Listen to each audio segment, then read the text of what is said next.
मित्रांनो, आता आपण ज्या जमिनीवर राहतो म्हणजे पृथ्वी, या पृथ्वीचा जन्म कसा झाला, या ब्रह्मांडाचं निर्माण कसं झालं हे कोणाला माहिती आहे का? हजारो लाखो वर्षापूर्वी पृथ्वी कशी होती याचा विचार कोणी केलाय का?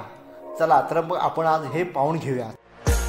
पृथ्वी करोडो वर्षापूर्वी 8500 डिग्री सेल्सिअस तापमानामध्ये उकळत होती। मित्रांनो, आपण ज्या जमिनीवर राहतो त्या जमीन हजारो करोडो वर्षापूर्वी बर्फाने झाकली होती।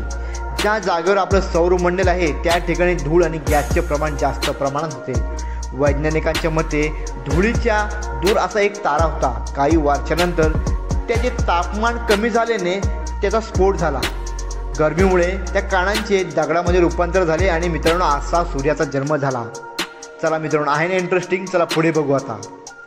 मित्रांनो, आकाशगंगेमध्ये पसरलेले एक्सवर्ड त्यांच्या जास्त वजनामुळे ते सूर्याच्या भोवती फिरणं सुरू केलं। नंतर त्यांचे एकमेकांमध्ये टक्कर होऊन बुध, शुक्र, मंगळ आणि पृथ्वी या ग्रहांचे निर्माण झाले। वैज्ञानिकांच्या मते पृथ्वीची ग्रॅव्हिटी जास्त असल्याने सूर्याभोवती फिरणार हे एक्सवर्ड हे पृथ्वीभोवती फिरायला लागले। नंतर करोडो वर्षे हे पृथ्वीवरती पडायला सुरुवात झाली।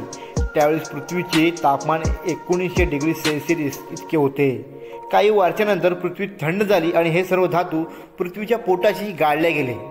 ऑक्सिजनचे प्रमाण वाढत गेले आणि सजीवांचे निर्माण झाले। मित्रांनो, पृथ्वीवरती पहिला सजीव हा पाण्यामध्ये निर्माण झाला।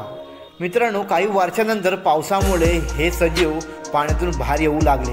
नंतर ते जिकडे तिकडे पसरून अनेक सजीवांची निर्माण झाले आणि काही ठिकाणी वनस्पतींची बारके रोपटे येण्यास सुरुवात झाली। मित्रांनो, अशा चांगल्या व्हिडिओसाठी माझ्या चॅनलला सबस्क्राईब करा। मित्रांनो, आता 10,000 वर्षांनंतर पृथ्वी कशी असेल आणि पृथ्वीचा अंत कधी होईल हे मला तुम्ही कमेंट करून नक्की सांगा।